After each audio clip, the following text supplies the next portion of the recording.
So, I want to take time to talk to you today about the Avalanche method and the Snowball method. Both are great ways to pay off debt. Dave Ramsey is an advocate of the Snowball method. And recently I heard Anthony O'Neill on the table talking about the difference in the pros and cons between the Avalanche method and the Snowball method. And he agrees with Dave Ramsey the snowball method is the better approach. I would like to take time today to explain to you what the two different ways of paying off debt are and why I think one is better for certain times and the other is better at different times. And so let's jump into it. So the Avalanche method says that you pay off your debt with the highest interest first. So whatever that is, it could be your smallest debt, your middle debt, your largest debt, doesn't matter. You're going to pay off your debt based on your highest interest rate. The snowball method takes an entirely different approach. As Dave Ramsey says, if you've got debt building interest, you don't have a math problem. You have a spending problem. Looking at the highest interest, if you did that, you wouldn't be in that debt in the first place. Is basically the philosophy there. So you need to learn and train yourself to be a saver and not a spender. So the way you can do that with the snowball method is you pay off your debt from your lowest debt, then gradually increase until you get to your highest amount of debt. You don't care what the interest rate is. You just go lowest to highest. So for example, if you have a small credit card, it's a couple $100, you're going to knock that out pretty quick. That's going to give you a quick win. That's going to give you a psychological boost that's going to say, hey, I can do this. I can stick with this. I can be successful. So I'm then going to take that money that I was putting toward my smallest debt and I'm going to tackle my next smallest debt. And you continue that process until all of your debt is paid in full and you're debt free and you have no consumer debt. Again, that is great. And if you are not a saver and you're a spender, that is the methodology I recommend to you. You need to get those psychological wins. You need to change your behavior, you need to change your thought patterns about debt, and that's a great way to do it. You have to get out of debt to build wealth. So attack it, get after it.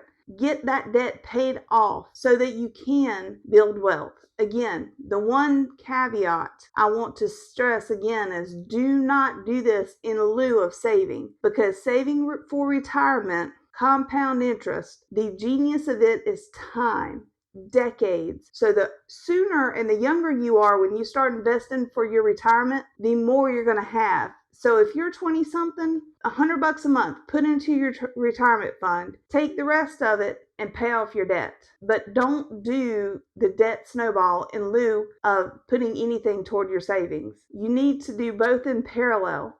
Once you have all of your commercial debt paid for, then it's amazing how much your income can be used to build wealth and to save. And you invest in things that are going to give you that compound interest, give you that return. And your money is going to grow money, but you've got to get out of debt. I've explained the debt snowball, what it is, who needs to use it. Let's talk about the Avalanche method, because I think that there's some of you here today that probably should do the Avalanche method over the snowball method. So the Avalanche method says you pay off your highest interest debt first, and then you attack it down. So you start with your highest interest payment or your highest interest debt, and then you pay it off as you go down to your lowest interest debt until all of your debt's paid for. Now, there's some of you who are probably already savers, who already are on the mental plane that you need to be on to gain wealth. So for you, you're like, hey, I'm all in. I know how to do this. I'm committed. I'm going to do this. I'm not going to get discouraged that my first debt might be my largest that I'm going to pay off using the Avalanche method, because it might not be. Or your highest percent interest is probably a credit card. That might be your lowest debt amount.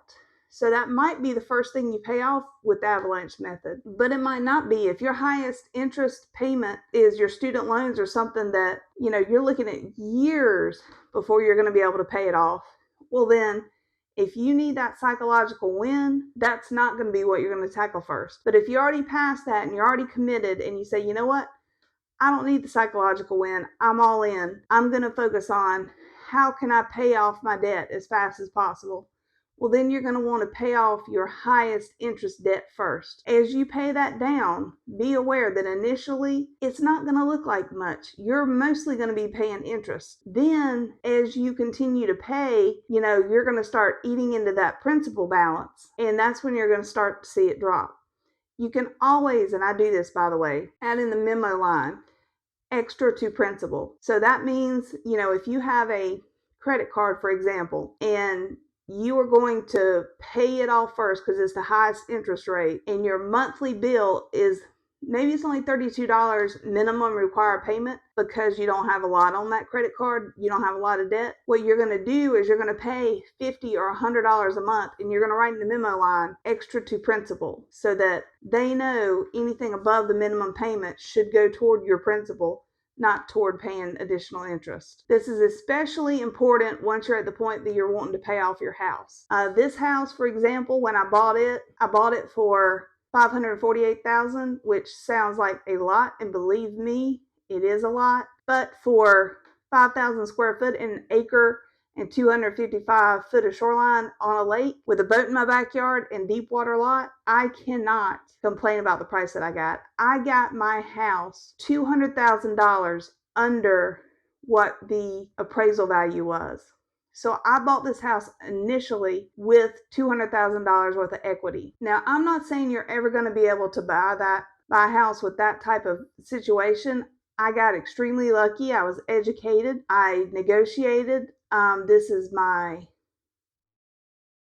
9th purchase, I think. So I've been there, done that. I've learned skills and abilities along the way. So I think I've done pretty good with this house. But when I bought it, I got a 15-year mortgage, not a 30. I got lucky enough to get 2.125% interest. So it's practically nothing. Now, my financial advisor will tell me, pay the minimum, pay it off in 15 years, take anything extra you have and invest it, because it's only at 2.125.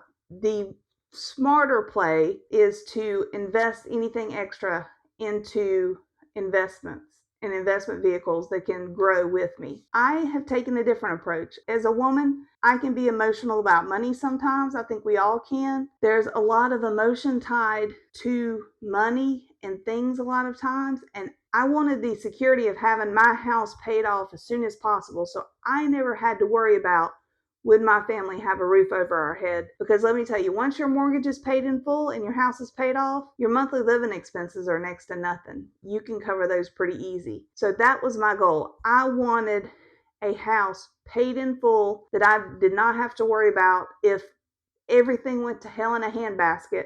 My family had a roof over their head and some place to live. So instead of listening to my financial advisor and doing the smart numbers play, I went with the emotional decision. I said, you know what? I want my house paid off. So I took extra, and I pay extra on my house every single month. And I calculated if I pay this extra, and again, I pay it through my bank, but I have a memo with my bank payment every month. Extra goes to principal.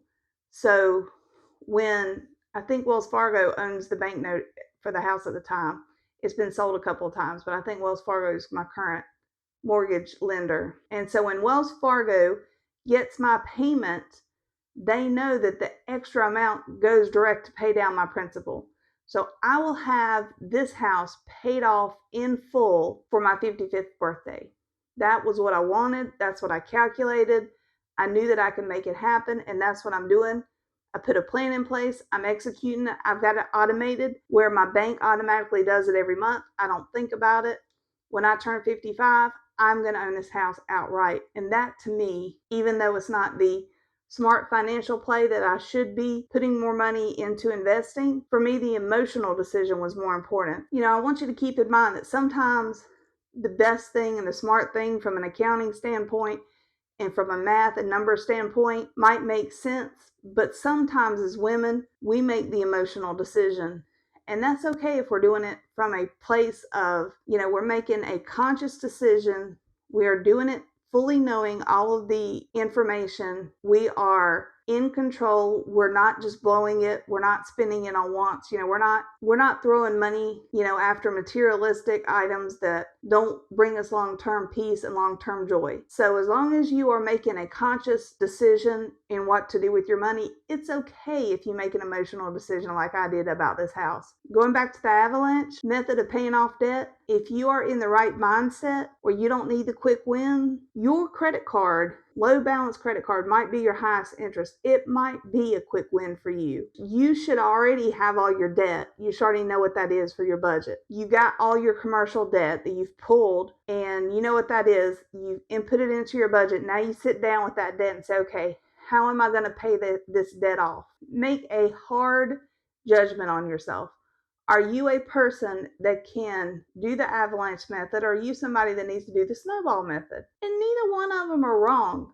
Both of them are fully okay. It's okay to be either one of them. If you're somebody that, hey, I need more of the psychological boost, I need the quick win, I need the multiple, win after win after win, I'm going to pay off lowest debt, I'm going to pay off next lowest debt, I'm going to pay off next lowest debt, and I'm going to wipe everything out except for this one big debt, within the first year. And that one big debt maybe takes me to year 3 to get paid off.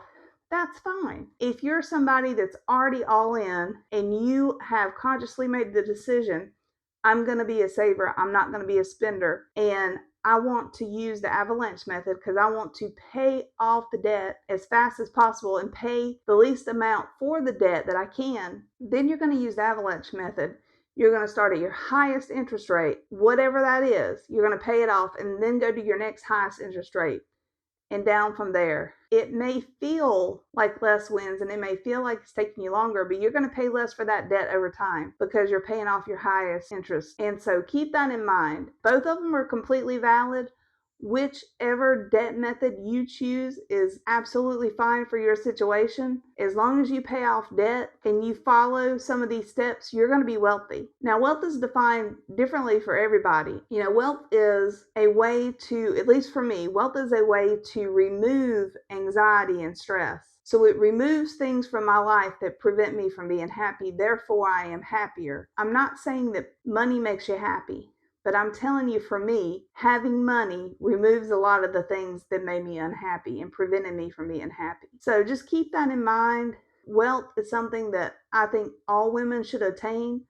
I think it gives us peace of mind. I think it gives us security. I think we can make our lives better, as well as we can improve and impact generations of our family. Your great grandkids will probably benefit from what you're learning and implementing today, because you're going to teach it to your kids, who are going to teach it to their kids, who are going to teach it to their kids. Once you break the cycle of debt in a family, then that family legacy changes forever. And so that's what I want you to do. I want you to have that for yourself and for your family. Please comment below if you have any questions. I'm here to help. I'm here to support. If you're not sure between the Snowball method or the Avalanche method, let's talk about it. We will get into your specific situation if you want to. I am fully capable and able to help guide you. Again, I'm not a financial advisor, but I can, based on my personal experiences, help guide you through the process and down this path, because I've been there, done that. Again, I have done free coaching for women in engineering as well as women entrepreneurs. Several times that, coaching blends into financial budgets and paying off debt and building wealth. I do not charge for that service. It is totally free. I block 2 hours on my calendar off every week for free coaching. So if you want to reach out to me and you're concerned that you don't have any money, that's okay. That is completely fine. I will schedule an hour for you on my calendar, totally free. We will talk about your situation. We will go through it. But I'm here to help you on that journey. I'm here to support you. Anything I can do to help, please let me know. Thank you.